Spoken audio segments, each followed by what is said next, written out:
कृषि कानूनों के विरोध में किसानों के आंदोलन का आज 46वां दिन है। 8 राउंड की बैठक बेनतीजा होने के बाद अब किसान आंदोलन को तेज करने के मूड में हैं। किसान 26 जनवरी को ट्रैक्टर परेड निकालेंगे, जिसके लिए महिलाओं को भी ट्रैक्टर चलाने की ट्रेनिंग दी जा रही है। वहीं कल सिंघू बॉर्डर पर एक किसान ने आत्महत्या कर ली। हरियाणा के करनाल में पुलिस ने प्रदर्शनकारी किसानों पर लाठीचार्ज किया और आंसू गैस के गोले भी छोड़े। दरअसल करनाल जिले के कैमला गांव में बीजेपी ने किसान संवाद कार्यक्रम आयोजित किया था। यहां सीएम मनोहर लाल खट्टर किसानों की बातचीत करने वाले थे, लेकिन तभी वहां पर कृषि कानूनों का विरोध कर रहे सैकड़ों किसान पहुंच गए। इन किसानों ने सीएम को काले झंडे दिखाए और नारेबाजी की। कोरोना वायरस की टीकाकरण की शुरुआत होने से पहले पीएम मोदी समीक्षा बैठक करेंगे। सोमवार को पीएम मोदी सभी राज्यों के मुख्यमंत्रियों के साथ वर्चुअल मीटिंग करेंगे। इस बैठक में देश भर में कोरोना वायरस के टीकाकरण की शुरुआत होने से पहले तैयारी की समीक्षा की जाएगी। आज विश्व हिंदी दिवस है। आज से ठीक 45 साल पहले 10 जनवरी 1975 को नागपुर में पहला विश्व हिंदू सम्मेलन हुआ था। उसके बाद मॉरिशस, ब्रिटेन, सूरीनाम, अमेरिका, दक्षिण अफ्रीका और फिजी में 12 ऐसे सम्मेलन हो चुके हैं। उसी विशेष दिन को याद करते हुए 10 जनवरी 2006 से हम विश्व हिंदी दिवस मनाते आ रहे हैं। मध्य प्रदेश कांग्रेस अध्यक्ष कमलनाथ ने नगरीय निकाय चुनाव की तैयारी का मोर्चा संभाल रखा है। कमलनाथ के दौरे कार्यक्रम भी बन चुके हैं। वहीं कमलनाथ धार, मुरैना और छिंदवाड़ा में दौरा करने जा रहे हैं। इस दौरान कमलनाथ न सिर्फ कार्यकर्ताओं, पदाधिकारियों के साथ चुनावी बैठक करेंगे, बल्कि स्थानीय स्तर पर रणनीति भी बनाएंगे। छत्तीसगढ़ प्रदेश कांग्रेस कमेटी के 85 पदाधिकारी सोमवार को महाराष्ट्र के वर्धा स्थित गांधी आश्रम सेवाग्राम के लिए रवाना होंगे। कल सुबह 7 बजे राजीव भवन से सभी पदाधिकारी 2 बसों में रवाना होंगे। वहीं प्रदेश कांग्रेस अध्यक्ष मोहन मरकाम, प्रदेश कार्यकारिणी के 41 पदाधिकारी और 28 जिला अध्यक्ष समेत सभी प्रकोष्ठ और संगठनों के प्रमुख भी वर्धा जाएंगे। छत्तीसगढ़ के गृह मंत्री ताम्रध्वज साहू वर्धा जाते समय कुछ देर के लिए बेमेतरा में रुके, जहां जिला कांग्रेस कमेटी की ओर से उनका स्वागत किया गया। बेमेतरा के विधायक आशीष छाबड़ा ने स्वागत करते हुए उनसे मुलाकात की। इस दौरान गृह मंत्री ने कांग्रेस के नेताओं से मुलाकात कर स्थानीय मुद्दों पर चर्चा की। छत्तीसगढ़ भाजपा तगड़े विपक्ष के लिए बीजेपी युवा मोर्चा को तैयार कर रही है। इसके लिए पार्टी के निष्ठावान, सक्रिय और तेज तर्रार युवाओं की सूची बनाई जा रही है। भाजपा प्रदेश प्रभारी और संगठन को इसकी जवाबदेही सौंपी गई है। यही वजह है कि प्रदेश अध्यक्ष की नियुक्ति के 2 महीने बाद भी प्रदेश कार्यकारिणी की घोषणा में विलंब हो रहा है। बलरामपुर जिले के रामानुजगंज के विधायक बृहस्पति सिंह ने मक्का खरीदी को लेकर बीजेपी पर हमला किया। विधायक ने कहा कि बीजेपी सरकार के समय प्रदेश में सिर्फ राज्यसभा सांसद रामविचार नेताम की पत्नी के नाम से मक्का खरीदी किया गया था। भाजपा की नीयत ही थी कि किसानों को परेशान किया जाए। उन्होंने कहा कि कांग्रेस में ऐसा बिल्कुल भी नहीं होगा। जो किसान है उनका ही मक्का खरीदा जाएगा। मध्य प्रदेश की सियासत में हमेशा सुर्खियों में रहने वाले बीजेपी के सीनियर विधायक नारायण त्रिपाठी एक बार फिर विंध्य प्रदेश की मांग को लेकर सरकार के खिलाफ आर पार की लड़ाई में नजर आ रहे हैं। भोपाल में त्रिपाठी ने राजधानी में रहने वाले विंध्य क्षेत्र के लोगों के साथ बैठक की। अलग विंध्य प्रदेश बनाने के लिए आंदोलन की रणनीति पर चर्चा की। दिल्ली में किसान आंदोलन के समर्थन में सरगुजा संभाग की सेवा दल ने संघर्ष यात्रा निकाली। कांग्रेस की सेवा दल की ये यात्रा 3 दिनों से जारी है। दिल्ली में आंदोलन कर रहे किसानों के लिए समर्थन जुटाने संघर्ष यात्रा की शुरुआत की गई है। इस यात्रा के दौरान ट्रैक्टर में बैठकर सेवा दल के पदाधिकारी किसानों के लिए समर्थन जुटा रहे हैं। खाद्य मंत्री अमरजीत भगत ने जशपुर पहुंचकर जिला कांग्रेस भवन के निर्माण कार्य के लिए पूजा अर्चना की और फिर नींव खोदकर विधिवत काम की शुरुआत की। इस दौरान सरगुजा विकास प्राधिकरण के उपाध्यक्ष गुलाब कमरों ने मंत्रोच्चारण की कर पूजा की जिम्मेदारी निभाई। जिले में कांग्रेस भवन के निर्माण कार्य शुरू हो जाने से कार्यकर्ताओं ने प्रसन्नता व्यक्त की है। छत्तीसगढ़ प्रदेश कांग्रेस कमेटी ने एक हफ्ते पहले 308 ब्लॉकों में नए अध्यक्षों की नियुक्ति की, लेकिन इनमें से कई नियुक्तियों के विरोध में नाराज कांग्रेस नेता और कार्यकर्ता राजीव भवन पहुंचकर प्रदेश कांग्रेस कमेटी के समक्ष अपनी बात रख रहे हैं। धमतरी के नेता और कार्यकर्ता राजीव भवन पहुंचे, वहीं प्रदेश कांग्रेस अध्यक्ष मोहन मरकाम से मुलाकात की। मुंबई निजामुद्दीन राजधानी एक्सप्रेस ट्रेन का ग्वालियर में स्टॉपेज शुरू हो चुका है। इस ट्रेन से मुंबई से ग्वालियर पहुंचे बीजेपी सांसद ने हरी झंडी दिखाकर इसे रवाना किया। वहीं सांसद ने बताया कि ग्वालियर से मुंबई के लिए फास्ट ट्रेन की मांग लोग काफी समय से कर रहे थे। लोगों ने इस ट्रेन का स्वागत ढोल ताश बजाकर किया। 17 जनवरी से शुरू हो रहे पोलियो टीकाकरण कार्यक्रम को छत्तीसगढ़ में स्थगित कर दिया गया है। कार्यक्रम स्थगित करने के लिए केंद्र सरकार ने राज्य को आधिकारिक निर्देश भेजे हैं। बताया जा रहा है कि यह आदेश कोरोना के टीकाकरण के लिए चलने वाले अभियान के कारण दिया गया है। केंद्र सरकार का मानना है कि इससे कोरोना वैक्सीनेशन अभियान प्रभावित हो सकता है।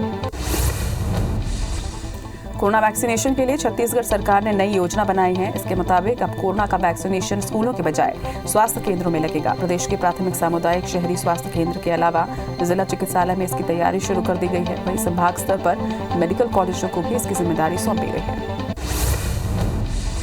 धमतरी नगर निगम में कांग्रेस के कार्यकाल का 1 साल पूरा हो गया, लेकिन एक बार फिर सामान्य सभा की बैठक नहीं हुई है, जिसको लेकर भाजपा कांग्रेस आमने सामने है। भाजपा का आरोप है कि निगम प्रशासन और महापौर अपने दायित्वों से भाग रहे हैं और इसलिए अभी तक बैठक नहीं की गई है। मुरैना जिले के संबलगढ़ से श्री राम की शोभा यात्रा नगर के प्रमुख मार्गों से निकाली गई। शोभा यात्रा में बड़ी संख्या में श्रद्धालुओं ने भाग लिया। इस दौरान लोगों ने जय श्री राम के नारे लगाए और श्री राम मंदिर निर्माण ट्रस्ट के लिए दान से राशि इकट्ठा की। रायपुर के बूढ़ा तालाब की सड़क को बंद करने के मामले में हाई कोर्ट ने शासन को नोटिस जारी किया है। बूढ़ा तालाब स्थित दुर्गा मंदिर से चांदनी चौक तक की सड़क का चौड़ीकरण किया जाना है, जिसके तहत स्मार्ट सिटी रायपुर ने इस सड़क को आम लोगों के लिए बंद कर दिया, जिसको लेकर रायपुर के सामाजिक कार्यकर्ता चंद्रशेखर गायकवाड़ ने हाई कोर्ट में जनहित याचिका दायर की है। खरगोन नगर पालिका ने तीसरी बार स्वच्छता सर्वेक्षण में बाजी मारने सफाई अभियान छेड़ दिया है। शहरवासियों की पहल पर जीवनदायिनी कुंदा नदी को प्रदूषित होने से बचाने की मुहिम शुरू की गई है। इस मौके पर बीजेपी सांसद गजेंद्र सिंह पटेल ने कहा कि अभियान में शहर के नागरिकों को भी जुड़ना चाहिए, ताकि स्वच्छता सर्वेक्षण 2021 में एक बार फिर हमारी नगर पालिका बाजी मार सके। बस्तर जिले के तोतर गांव में एक किसान के खेत में जुताई के दौरान मटके में 206 प्राचीन सिक्के मिले हैं। जानकारी मिलने पर शासन ने ये सिक्के अपने कब्जे में ले लिए और इन्हें पुरातत्व विभाग को सौंपने की तैयारी अब की जा रही है। देखने में ये सिक्के कांसे से बने हुए लग रहे हैं, वहीं मुगलकालीन प्रतीत भी हो रहे हैं। बताया जा रहा है कि इस तरह के सिक्के बस्तर में कम ही मिलते हैं। कबीरधाम जिले के बोरमदेव अभयारण्य के अंतर्गत वनांचल गांव थवरझोल में रहने वाले 35 परिवारों को 3 साल बाद भी विस्थापन का मुआवजा नहीं मिल पाया है। 3 साल से ग्रामीण कलेक्टर से लेकर वन विभाग के चक्कर काट रहे हैं, तो वहीं मामले में अब एक बार फिर से वन विभाग ने कार्य योजना बनाकर सरकार को भेजने की बात कही है। महासमुंद पुलिस ने पिछले 6 से 8 महीने में गायब हुए 113 फोन रिकवर कर मोबाइल मालिकों को सौंपा है। महासमुंद के अलावा दूसरे जिले के लोगों ने मोबाइल गायब होने की थाने में शिकायत कराई थी। कार्यक्रम में पुलिस अधीक्षक, अतिरिक्त पुलिस अधीक्षक समेत साइबर सेल और कोतवाली पुलिस के जवान उपस्थित रहे। इंदौर के होटल स्वीट हार्ट पर निगम का बुलडोजर चला है। अवैध काम और देह व्यापार की पुष्टि होने के बाद निगम ने होटल में कार्रवाई की। बताया जा रहा है कि होटल में नशे का कारोबार भी किया जा रहा था। बेमेतरा के परपोड़ा गांव में ग्रामीणों की शिकायत के बाद गौठान में किए गए अवैध कब्जे को जेसीबी से ढहा दिया गया। प्रशासन ने अतिक्रमणकारियों को नोटिस देकर जगह खाली कराने को कहा था, लेकिन कोई जवाब नहीं मिलने पर प्रशासन की टीम भारी पुलिस बल के साथ मौके पर पहुंची और अवैध कब्जे पर कार्रवाई की। तो वहीं अतिक्रमणकारियों ने प्रशासन से अस्थायी जगह उपलब्ध कराने की मांग की है। मंदसौर के सुवासरा चौराहे पर स्थित शराब दुकान के विरोध में रहवासियों ने जमकर हंगामा किया और सड़क जाम कर दिया। इस दौरान प्रदर्शनकारियों ने शराब दुकान के बाहर लगे बोर्ड को भी उखाड़ कर फेंक दिया। बताया जा रहा है कि कुछ दिन पहले इस दुकान पर बैठे शराबियों ने महिलाओं के साथ छेड़छाड़ की थी, जिससे रहवासी नाराज हैं। खुड़िया रेंज के वनग्राम सरगड़ी में विस्थापन की मांग को लेकर ग्रामीण अड़े हुए हैं। वहीं कवर्धा जिले के 300 से ज्यादा लोगों ने यहां डेरा डाल रखा है। वन विभाग और पुलिस की टीम ग्रामीणों को समझाने की कोशिश कर रही है। ग्वालियर देहात के इटायल गांव में एक ट्रक ने ट्रैक्टर ट्रॉली को टक्कर मार दी, जिससे एक युवक की मौके पर ही मौत हो गई, जबकि दूसरे ने अस्पताल में इलाज के दौरान दम तोड़ दिया। दोनों मृतक चचेरे भाई लगते थे। वहीं ड्राइवर ट्रक छोड़कर फरार हो गया। मौके पर पहुंची पुलिस मामले की जांच में जुट गई है। धमतरी जिले के सियादेही गांव के पास एक हाईवा ने बाइक सवार को टक्कर मार दी। हादसे में एक व्यक्ति की मौत हुई है, जबकि 2 लोग गंभीर रूप से घायल हुए हैं, जिन्हें इलाज के लिए जिला अस्पताल में भर्ती करवाया गया है। ग्वालियर में सड़क हादसे में 3 युवकों की मौत हो गई। हादसा रेसकोट रोड पर हुआ, जहां 2 कार आपस में भिड़ गई। हादसे में 2 युवतियां भी घायल हुई हैं, जिन्हें इलाज के लिए अस्पताल रेफर किया गया। घटना गोला मंदिर थाना इलाके की है। मुंगेली जिले के लोरमी इलाके में सड़क हादसे में एक व्यक्ति की मौत हो गई। चिल्फी चौकी क्षेत्र के बोरतरा हरदी के बीच एक तेज रफ्तार बोलेरो ने मोटरसाइकिल सवार को अपनी चपेट में ले लिया, जिससे युवक की मौके पर ही मौत हो गई। वहीं घटना की सूचना मिलने पर पुलिस की टीम मौके पर पहुंची और जांच में जुट गई है। फिलहाल मृतक की शिनाख्त नहीं हो पाई है। बलरामपुर के वाड्रफ नगर में निर्माणाधीन मकान में काम करते समय एक मजदूर 11,000 केवी तार की चपेट में आ गया, जिसे प्राथमिक उपचार के बाद अंबिकापुर रेफर कर दिया गया है, जहां उसका इलाज जारी है। मजदूर का नाम अरमान अंसारी बताया जा रहा है, जो विजयनगर का रहने वाला है। मुरैना में पति ने ही अपनी पत्नी को मौत के घाट उतार दिया। चरित्र शंका के कारण आरोपी ने घटना को अंजाम दिया। वहीं पुलिस ने आरोपी पति को गिरफ्तार कर लिया है। बता दें कि दोनों की शादी 6 महीने पहले ही हुई थी। पूरा मामला महुआ थाना क्षेत्र का बताया जा रहा है। इंदौर में 70 करोड़ के ड्रग कंसाइनमेंट को लेकर पुलिस की जांच का दायरा लगातार बढ़ता जा रहा है। पकड़े गए आरोपियों और कुछ संदेहियों की फाइनेंशियल इन्वेस्टिगेशन के लिए पुलिस ने अब ईडी से मदद मांगी है। आरोपियों ने बड़े स्तर पर फाइनेंशियल डीलिंग की है। इसके साथ ही इस काली कमाई में तमाम प्रकार की संपत्तियां जुटाने की भी जानकारी मिली है। जबलपुर में 14 दिन से लापता व्यक्ति का कंकाल जंगल में मिला है। कंकाल की पहचान बदरिया गांव के लापता रमू गौड़ के रूप में की गई। वहीं शव को पोस्टमार्टम के लिए भेज दिया गया है। पुलिस ने मामले को संदिग्ध मानते हुए हत्या के एंगल से जांच शुरू कर दी है। मामला जबलपुर के कुंडम तहसील का है।